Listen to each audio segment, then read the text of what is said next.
Review the major organelles and their functions in a eukaryotic cell. Also to understand the endosymbiotic theory. Next, to review the structure of the cellular membrane. And finally, to understand the major distinctions between a prokaryotic and eukaryotic cell. So if any of you guys have any questions, feel free to put it in the chat during my presentation, and I will be happy to answer them. So I wanted to start off with first, what is an organelle? And so an organelle is a small membrane-bound structure within a cell that carries out specific cellular functions. And the analogy I like to use for it is like an amusement park. And so you have this big amusement park, and within each of the different, sectors, they kind of specialize in a different ride. So like, I guess the way I think of it is the rides have a particular function, and in this case, it's like we're thinking of the organelles with their specific functions within the larger eukaryotic cell.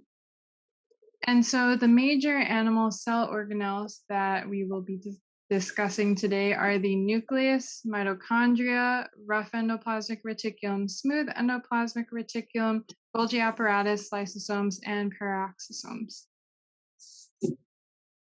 Oh, and this is just a diagram of like the general or the overview of all of the organelles in the cell itself in the bottom right-hand corner. But first, we're going to start off with the nucleus. So the primary purpose of the nucleus is to protect and contain the cell's DNA. And you can see in the structure, this where I'm circling with my mouse is the nucleus, and it contains the nucleolus that is responsible for producing ribosomes and contains ribosomal RNA. And the nucleolus is interesting because it doesn't have a membrane around it, which does not make it considered an organelle. So nucleolus is not considered an organelle, but the nucleus is. And so the nucleus here, so the nucleolus here is surrounded by the nucleus here is surrounded by the nuclear envelope, and it also contains this inner membrane and outer membrane. You can see here, and then it also contains nuclear pores for the entry and exit of molecules. And usually, like these molecules are relatively small and also require signaling in order for the cell to know which things are to go out or to go into the nucleus. We're going to go on to the next slide. And so, as you can see here in the diagram, we're now continuing down from going out of the nucleus into the endoplasmic reticulum. And the endoplasmic reticulum is made out of two types. So there's the rough endoplasmic reticulum, this portion closest to the nucleus in this diagram, and also the smooth endoplasmic reticulum, which is on the right-hand side of this diagram. So the rough endoplasmic reticulum is called that way because when you look under a microscope, you see all of these little dots that make it kind of like a rough edge. And so those little dots are the ribosomes. And because the ribosomes are on this rough endoplasmic reticulum, it makes it the site of protein synthesis. And also for any post-translational modifications, usually regarding like the tertiary and quaternary structures to create this protein and for it to function. And on the other hand, here we have the smooth endoplasmic reticulum, which instead is actually responsible for synthesizing lipids. So, for example, steroid hormones that get sent as messages throughout the body.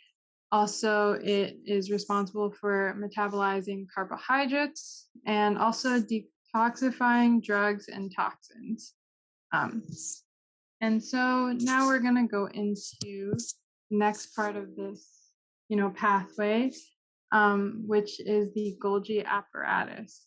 And the Golgi apparatus, as you can see in this diagram, we kind of started from the nucleus, then we went down to the rough endoplasmic reticulum and the smooth endoplasmic reticulum, and now we're here in the Golgi apparatus in the green. But it's found near the endoplasmic reticulum, and it is a set of stacked stacks. The main function of the Golgi apparatus is to modify proteins that are made in the rough endoplasmic reticulum. This can consist of, glycosylation, adding phosphate groups, adding sulfate groups, really doing those little extra additions to the already made protein from the rough endoplasmic reticulum. And it also sorts and sends proteins to their proper destinations. So from the Golgi apparatus, it will bud off, like a vesicle will bud off from the Golgi apparatus, and this vesicle can either, it can go to many locations. It can either go to the lysosome, it can potentially also be secreted out of the cell, or it could also end up just on the cellular membrane itself. And the area from the endoplasmic reticulum and the nucleus, the endoplasmic reticulum, and the Golgi apparatus down to the lysosome, like this pathway is considered the endomembrane system. And then also going from the endoplasmic reticulum, the Golgi apparatus, and the secretory vesicle, that would be the secretory system. Just for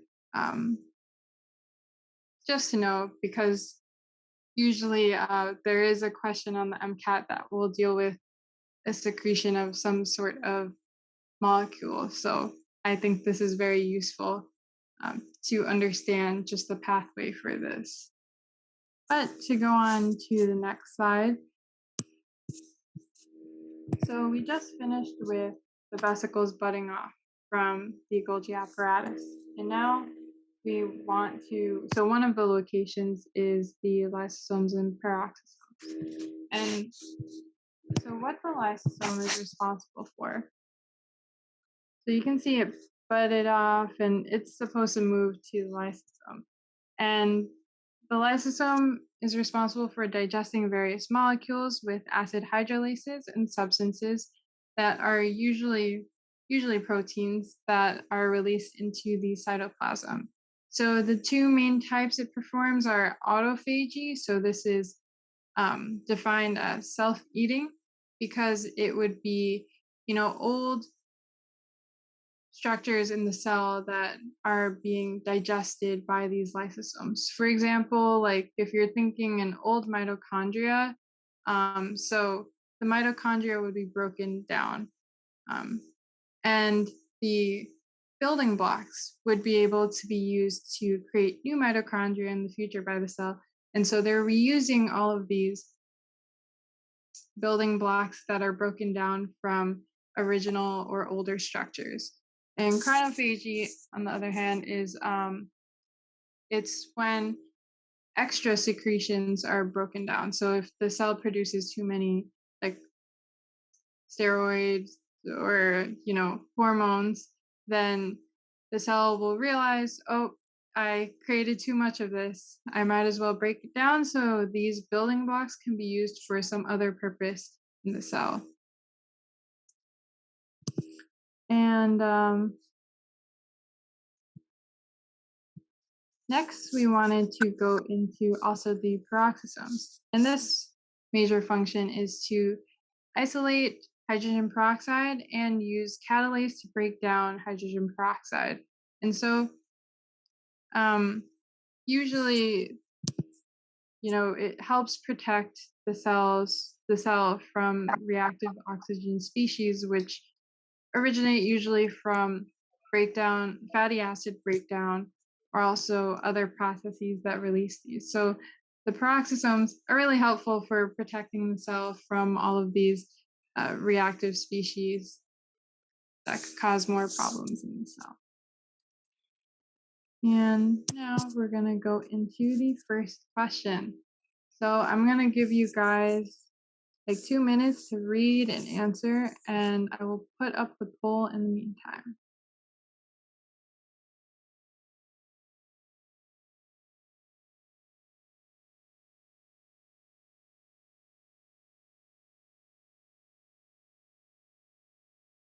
So I shared the results, but if you guys can't see it, there are 95% of you guys picked D and 5% picked B. So, oh great, okay, yeah. That's great, you guys. I'm so proud of you guys. So, yes, majority, almost everybody picked D, the lysosome. I guess just to talk about why it cannot be B, or I'm just going to go explain the other answer choices briefly. But so the question says Tay-Sachs is a congenital disorder in which molecules are not properly digested and instead get accumulated in cells, causing toxicity. Misfunction in which organelle could lead to Tay-Sachs. So we are seeing here that the main problem is that molecules are not properly digested and instead get accumulated. So we're looking for the organelle that is responsible for digesting molecules. And out of these, we know the nucleus is responsible for protecting the DNA. The rough endoplasmic reticulum is responsible for creating proteins for the cell that will later be transferred to the smooth endoplasmic reticulum and the Golgi apparatus. And the Golgi apparatus is responsible for, directing the cells and making slight modifications. And the correct answer is D. Here you can see the highlight, but responsible for, having the acid hydrolases that help digest old portions of the cell and any extra secretion. So yeah, also I think there was a message in the chat, but for some reason I'm not able to open it.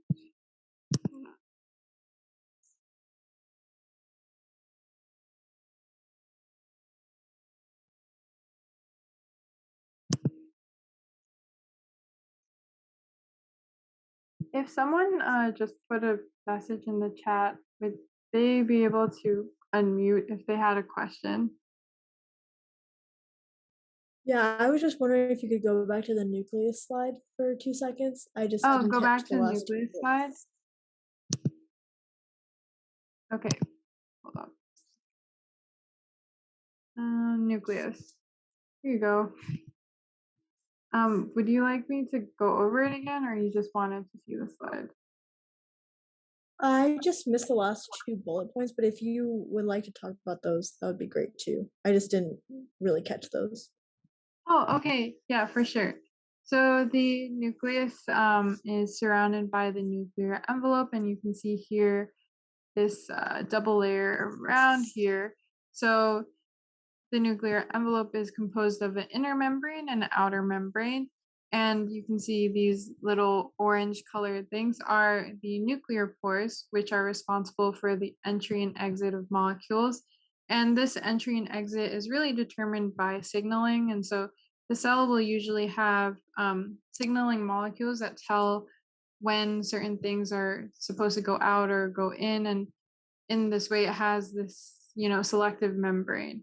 And if you think of like when you're creating mature RNA, so the DNA replication occurs in the nucleus and also transcription and splicing. But once you're finished with the splicing and the addition of the methyl cap and etc., once it goes out, it's going out through the nuclear pore outside, and the outside would be the mature mRNA that is completed there.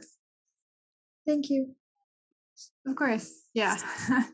And if you have any other questions, yeah, feel free to put in the chat. So I'm gonna go on to, actually after this question, there's one more question. So I'm gonna give you guys again 2 minutes to answer the question. I'm going to launch another poll, and yeah.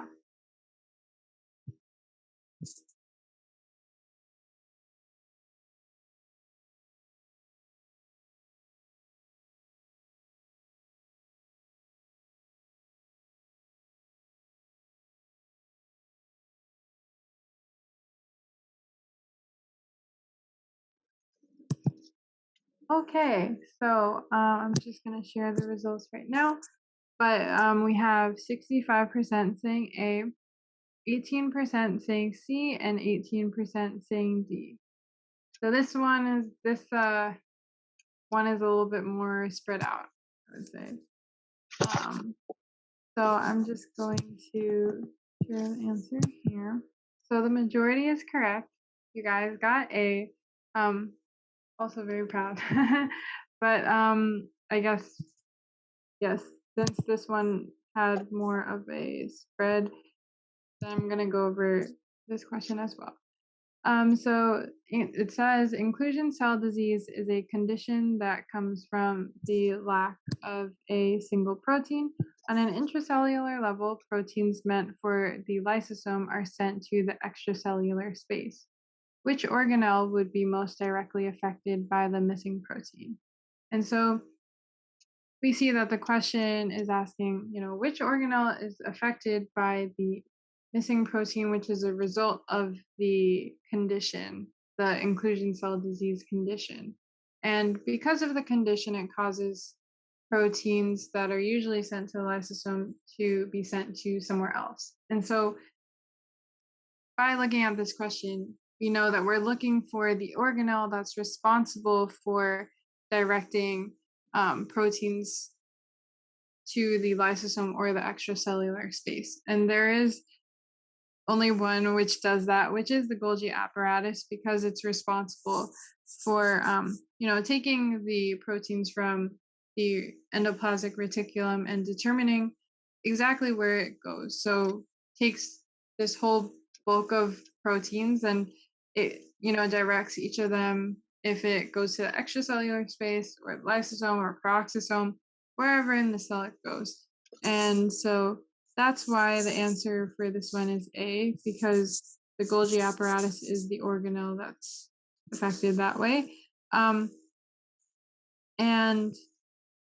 to go in for the next answer choices, so lysosomes, that would be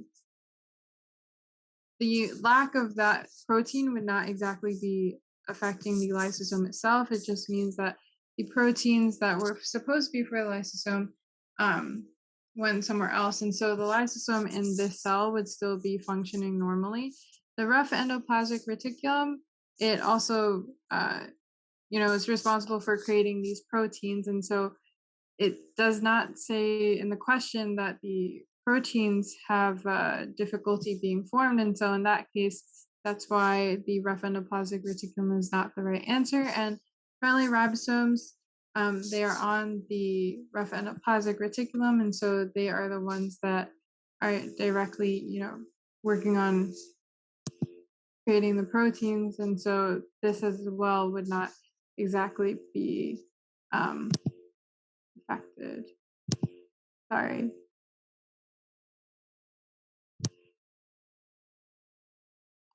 Oh, I see. Keisha, your question. I guess. So, does anyone else think this question was worded weirdly? Because the Golgi isn't affected by the disorder, but more like it causes it. Oh, I see. Kim Tong, you agreed with Keisha on this one. Okay. Yeah. So, let me just see. Oh, and there's also a question, sorry, by Opal, which is during the course of a typical secretory pathway, a molecule leaving the lumen of the ER will come next in contact with. Okay, so I guess I'll start off with the question itself. So definitely, I guess this might be a little foreshadowing of the MCAT, but they will also be wording questions in a kind of complicated manner, and so I feel like this is mini practice for kind of extracting the information that you can from this question. But so the question is saying which organelle would be most directly affected, and we see here that Keisha was saying that because the Golgi isn't affected by the disorder, but it causes it. Now, I guess so the disorder is caused by the lack of a protein, and this lack of a protein could possibly be from, a mutation of some sort earlier on in the DNA replication and transcription and translation, which eventually led to this lack of the single protein. And so this disease is coming from this lack of the single protein, which could have been from another, factor. But this single protein, like this disorder, is causing the proteins meant for the lysosome to be sent to another extracellular space, because usually from the proteins, that's where the functions of an organelle would be derived, in a sense, because the proteins are directing, the proteins within different structures are what directs the functions of those structures as well. And so in this question, we're using this lack of this protein, and we're seeing that it's causing this disease that causes these proteins to be sent somewhere else. And so this protein itself is responsible for the disease, which affects the organelle that's supposed to be sending proteins to the correct area. And that's why the Golgi is the correct one in here, because Golgi, I guess, does that help at all with explaining the question?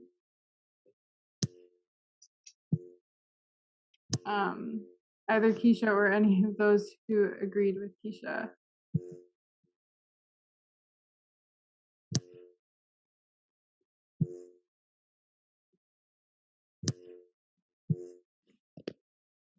Yes, you understand. Okay, great.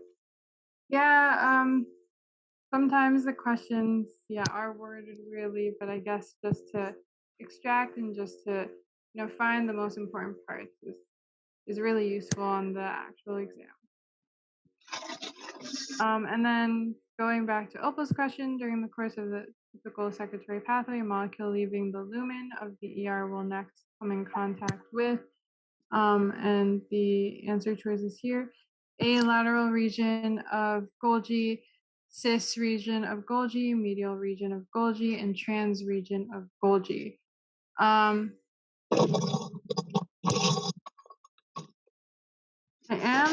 I am agreeing with the students here on, I think that it's cis, because cis is considered the area that's like the cis of the Golgi is the one that's considered closest to the ER. Trans is the farthest away, and medial would be in the middle. Opal, oh, well, does that help? Oh, it is cis. Okay, yeah. So just to get you guys familiar with the different parts, then it goes cis, medial, and trans, and cis is the closest to the ER. That's good to know. Yeah, usually medial and trans aren't mentioned when we talk about I guess just talking about the function of the Golgi. But yeah. Okay. I see, oh, Jasenia, does anyone else hear a static noise? Is, Victoria, would you be able to mute if you can? Okay, thank you. Does everyone still hear the static noise, or is it okay now?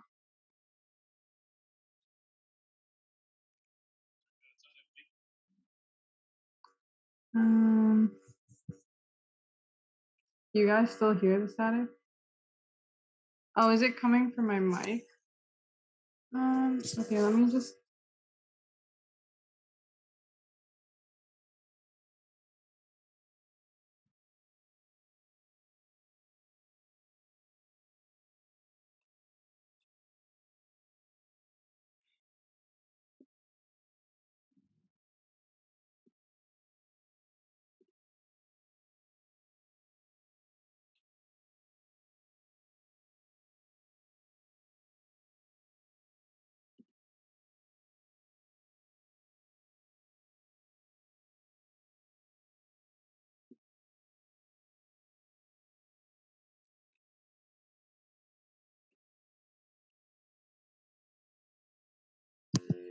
Okay, I think it was possible that my laptop was overheating a little bit. It seems like it's coming down right now. Is it still really loud on your guys' end?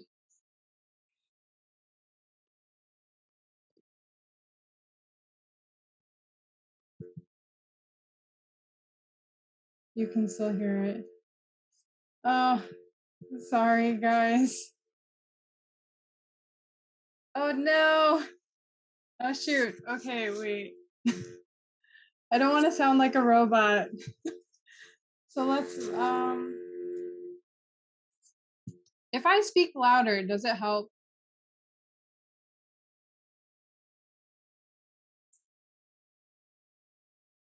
Okay.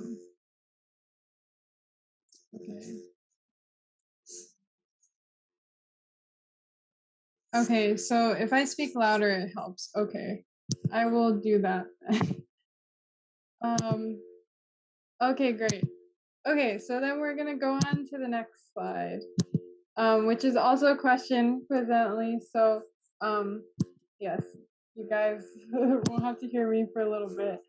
But I'm gonna launch a poll again for this one and give you guys 2 minutes.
Okay, I'm gonna give you guys like 15 more seconds and then I'm gonna end polling. So if you can get your answers in real quick.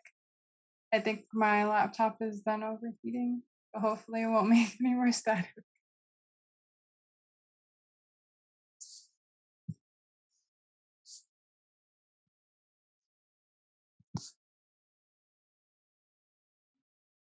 Oh, great, guys.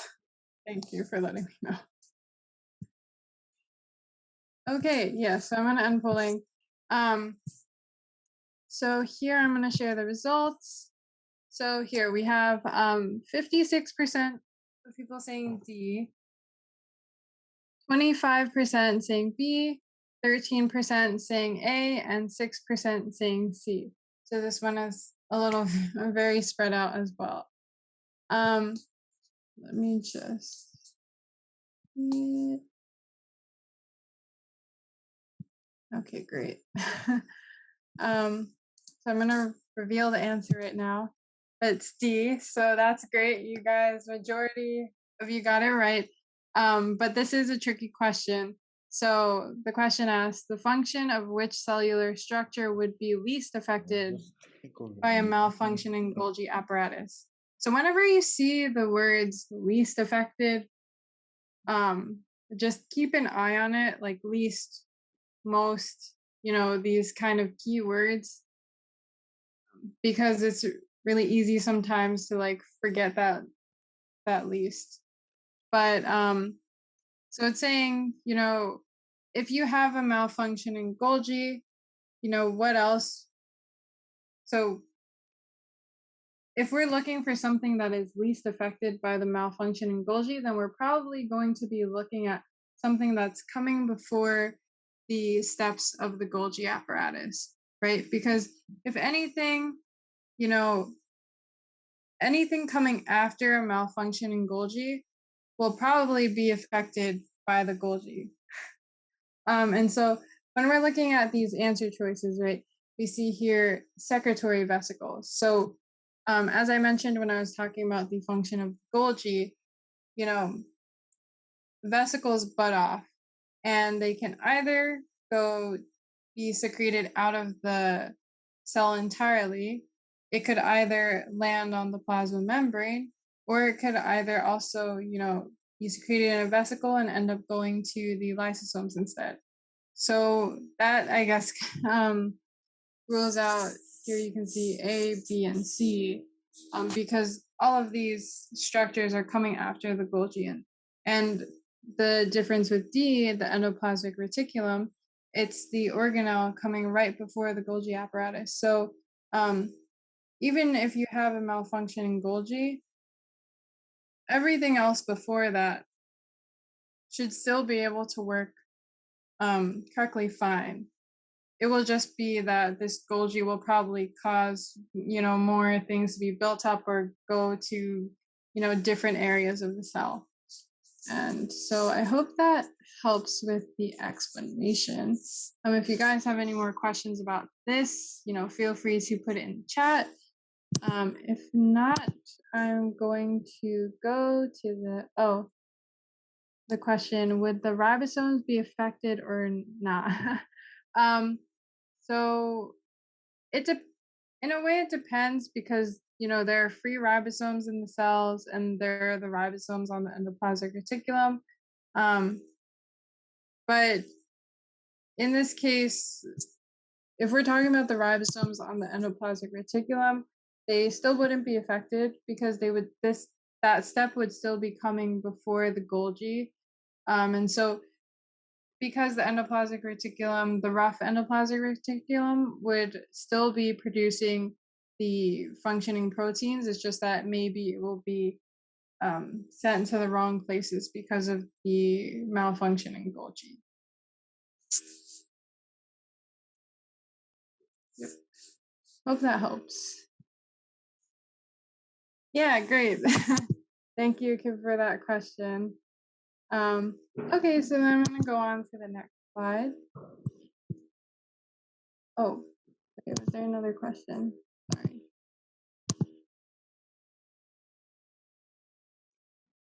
Oh, I mentioned a rough endoplasmic reticulum. What does the smooth one do? Okay, so I'm going to go quickly back into the slides here. So the rough endoplasmic reticulum here is, mainly for the protein synthesis because of the ribosomes that are on this rough endoplasmic reticulum. And the smooth endoplasmic reticulum, oops, sorry. Oh yeah, yeah. So smooth endoplasmic reticulum, very different. It's for synthesizing lipids, metabolizing carbohydrates, and detoxifying drugs and toxins. And these are the three main things that should be remembered for the functions of the smooth ER that are commonly also tested on the exam.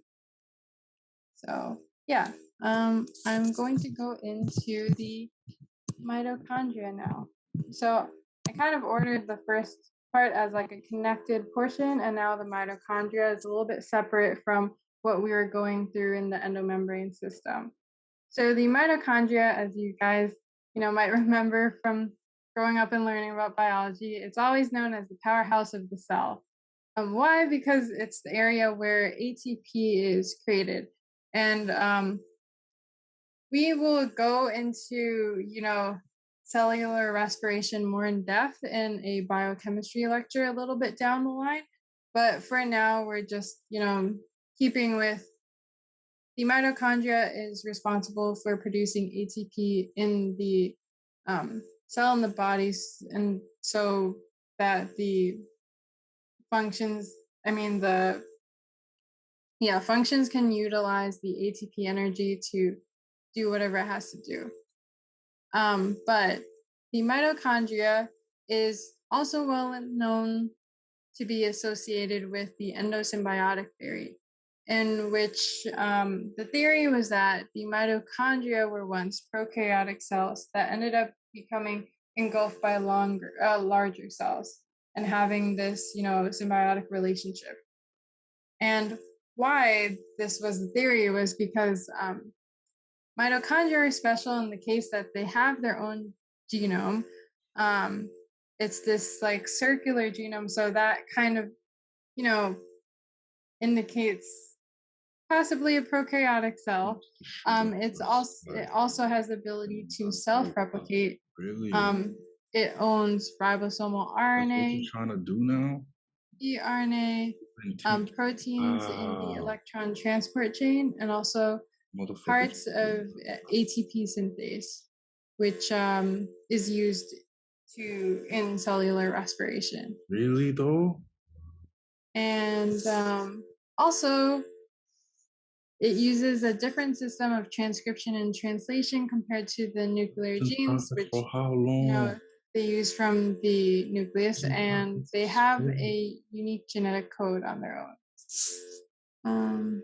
16, 17, 18, 19. I was in profit for how long? Yeah, Reese, if you could just mute your mic a little bit, that'd be great.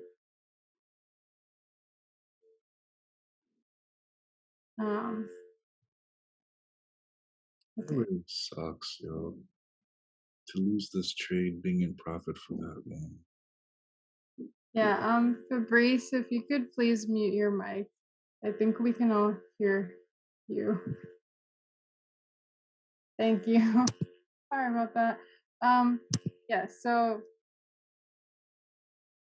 this is what kind of indicates that, the mitochondria runs prokaryotic cells, but really, because they are currently in the larger eukaryotic cell, a lot of the, proteins that the mitochondria actually uses are actually from the nuclear genes, even though they do have their own system. It's just more, I guess, it's more energy efficient to just use the resources of the nucleus that's already creating these genes for the rest of the other organelles. So they're just going along with it. Yeah, and the mitochondria have the outer membrane and intermembrane space, and also an inner membrane. Yeah, and each of the different parts are 4 different parts of cellular respiration, which we'll go on a little more later in another lecture. And so now I kind of wanted to end with the last structure, a very heavily focused on structure, the cellular membrane. And so the cellular membrane, as you can see in this diagram, it's a semi-permeable phospholipid bilayer, and the phospholipid bilayer is made up of the phosphate head groups, as you can see in the red circles. Also a glycerol backbone, which is connecting these two fatty acid tails. And they have two of them, and they're kind of faced with the hydrophilic heads, which are hydro, water, philic, loving. And so they face the outside portion with the, and then they also have the hydrophobic tails, which are the fatty acid areas, which are hydro, so water, and phobic, fearing, which are kind of stuck in the interior of this bilayer. And so they're also known as being amphipathic. So, you know, having this water loving and having this water fearing aspect of it. And then also that, you know, this semi permeable phospholipid bilayer also regulates the things that go in and out of the cell, which is, you know, very important, because if this is a cellular membrane, you really want to regulate the things going into the cell. But usually small and non-polar molecules are the fastest ones to go through.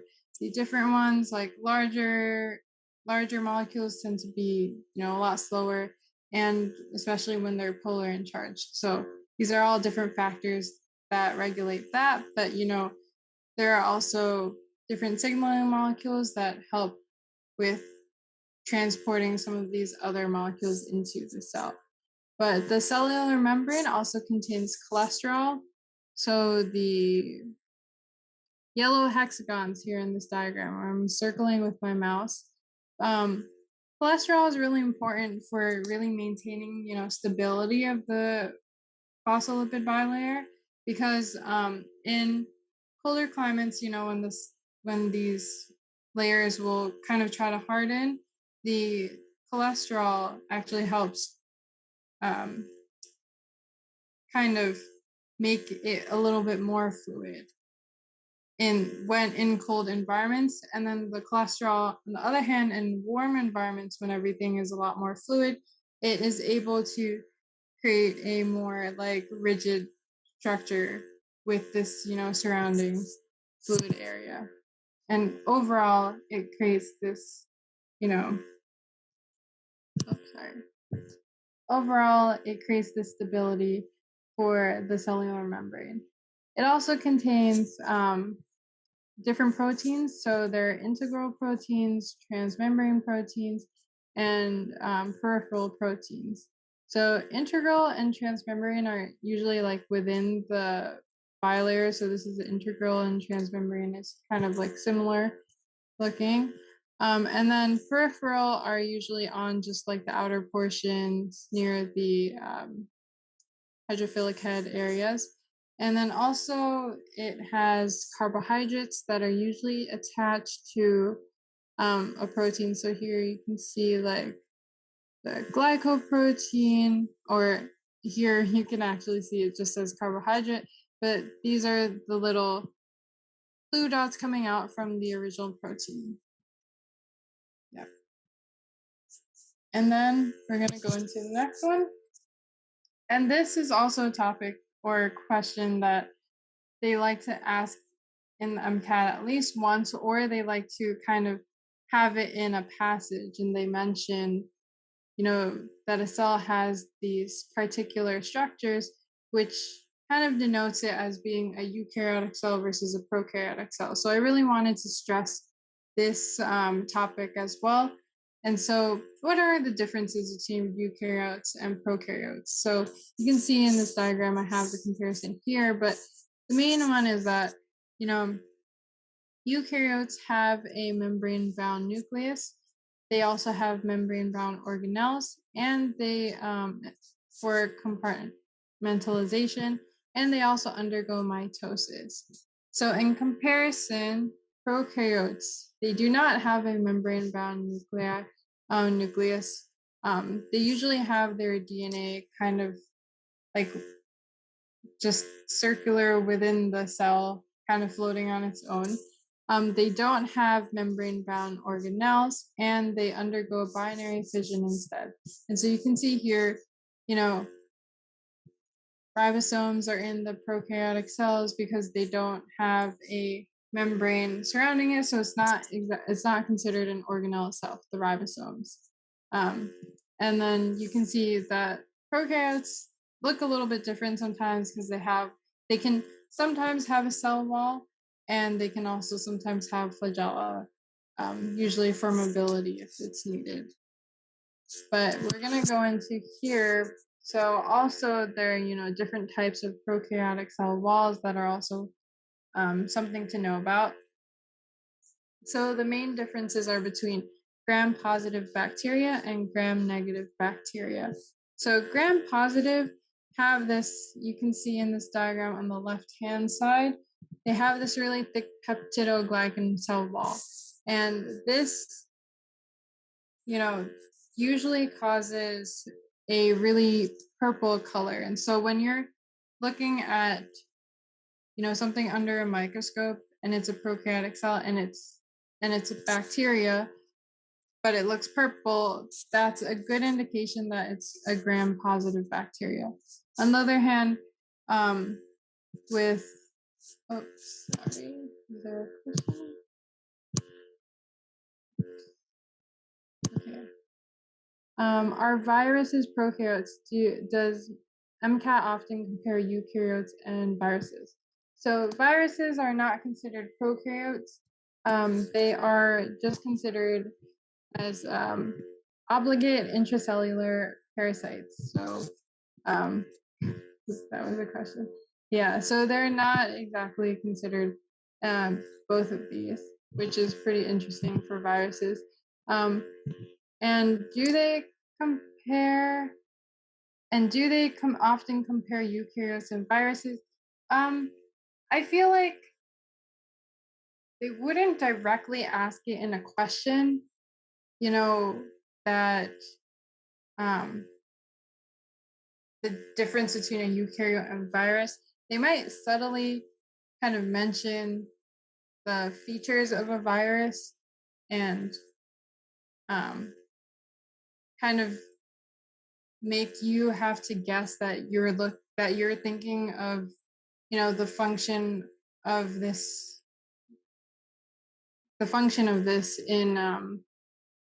in a virus as opposed to what you would commonly think of in a eukaryotic cell. And so I guess they don't often compare it directly, but they kind of do it subtly, just by like different hints that they might give of the type of cell or virus that you will be using. And yeah, Kim, viruses are very different. And then I'm sure that we will also have another lecture that kind of goes more in depth into the different types of viruses and bacteria as well. And yes, like Kate said, a virus is something that's not considered living or requires a host to live, and that's why it's a obligate intracellular parasite, because it's basically mooching off of another living cell in order to live. Yeah, and as Chris mentioned, viruses are basically nucleic acids wrapped in proteins. But yeah, I mean, viruses are really interesting too.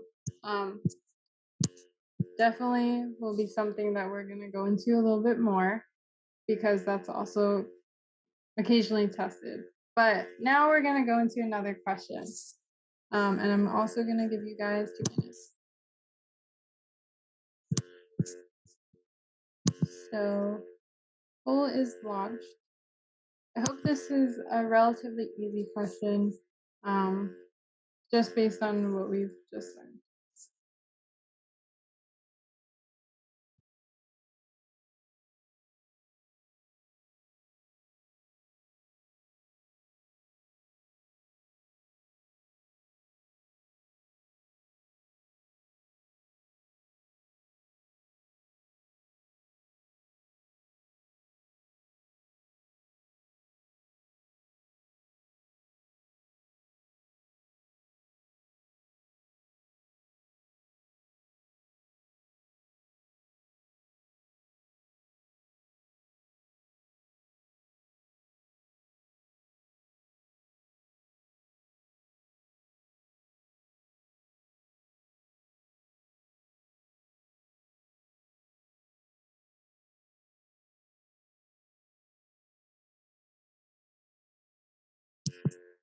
Okay, so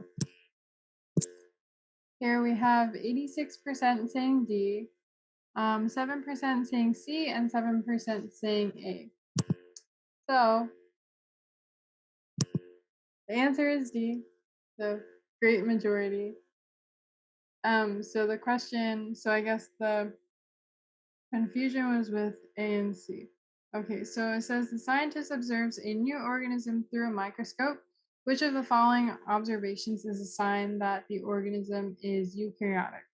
So we've definitely mentioned that a eukaryotic cell has the defining feature really is the membrane bound nucleus. And so that's why D is the correct answer. But let's go into the other choices. So for C, the organism has ribosomes. So as I mentioned earlier before, ribosomes do not have a membrane around it, so they're not considered organelles. So prokaryotes and eukaryotes can both have ribosomes in their cells, which is why then an organism having ribosomes doesn't necessarily mean that it's eukaryotic. And similarly with A, so the organism has a cell membrane. So if we were looking at here, they can have a plasma membrane, and then have this like extra cell wall surrounding it in a prokaryotic cell. So both, eukaryotic cells and prokaryotic cells can have cellular membranes, which is why it wouldn't be this distinguishing feature that causes you to know that it's definitely eukaryotic. And then no one picked B, so that's good. um, but yeah, so this was the last question I had. Thank you guys so much for attending tonight. I know it's Friday night, so you guys can go and do whatever else you want to do. I do have to edit this slide because office hours are scheduled to be Sunday at 8:30 EST.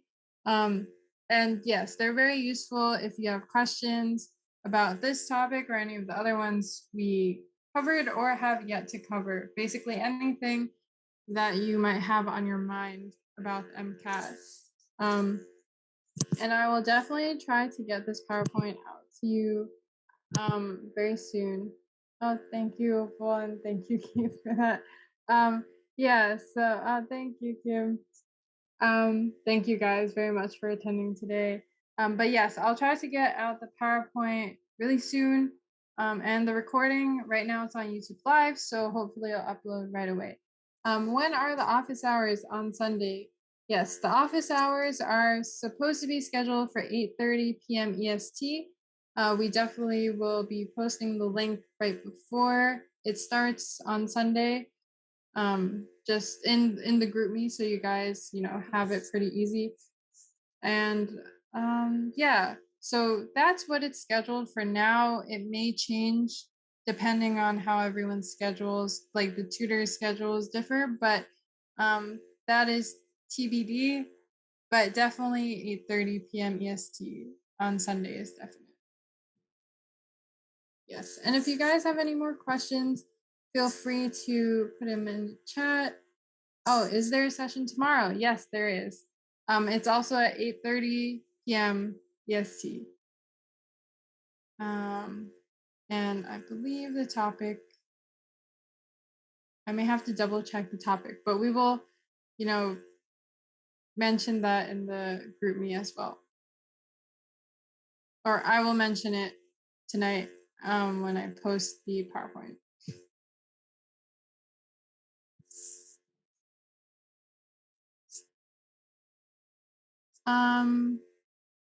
Oh, okay. Chris says, I believe it's cars analyzing passages. That's definitely could be that one. So, yeah, that means, oh, yes, it is. Thank you, Chris. Yeah, so Mark will be coming back to teach tomorrow night about cars analyzing passages. He did really well in cars. So, you guys could probably learn a tip or two from him if you're kind of struggling on cars right now. Kate, what should we supplement with the lectures for studying? Well, I would suggest, if you have a set of MCAT books that you use from, there are various companies, like I know Kaplan's very popular. I personally use Kaplan. There's also exam crackers that some of our tutors really liked. There's Princeton Review. So, those kind of like a review book that goes over the topics that you need to know um, are very helpful. And then also, um, practice questions. Practice questions from these resources, because they usually have um, practice questions at the end of the chapters, or also questions from like UWorld or other, third party sources that have MCAT practice. So, yes. And if you have, yep, no problem. Happy to help. Okay. And if you guys have any more questions, feel free to ask. I'm just gonna stop share for now, for the purposes of the YouTube and recording.